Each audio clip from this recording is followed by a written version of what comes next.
പല്ലിയുടെ വൃത്തിയാക്കാനുള്ള പ്രത്യേകതരം വാക്സ് ഒക്കെ കോട്ട് ചെയ്തിട്ടുള്ള പുരട്ടിയിട്ടുള്ള നൂലുകളാണ്.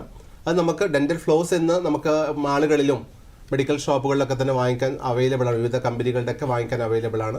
ഒരു 13 ഇഞ്ച് ഡെന്റൽ ഫ്ലോസ് നമുക്കത് പൊട്ടിച്ചെടുത്തതിന് ശേഷം പല്ലിയുടെ ഓരോ പല്ലിൻ്റെ ഗ്യാപ്പിൽ നമ്മൾ നടുവരിൽ ചുറ്റിപ്പിടിച്ചുകൊണ്ട് ചൂണ്ടുവരിൽ സപ്പോർട്ട് കൊണ്ട് ഓരോ പല്ലിയുടെയും നമുക്ക് ഇതിൻ്റെ ഗ്യാപ്പ് നമുക്ക് വൃത്തിയാക്കാൻ വേണ്ടി ഓരോ പല്ലിയുടെയും ബ്രഷിങ്ങിന് മുമ്പായിട്ട് തന്നെ ഈ ഫ്ലോസിങ് ഉപയോഗിക്കണം. 13 ഇഞ്ച് ഡെന്റൽ ഫ്ലോസ് നമുക്കത് പൊട്ടിച്ചെടുത്തതിന് ശേഷം നമ്മുടെ നടുവരിൻ്റെ അകത്താണ് ഫ്ലോസ് പിടിക്കേണ്ടത്.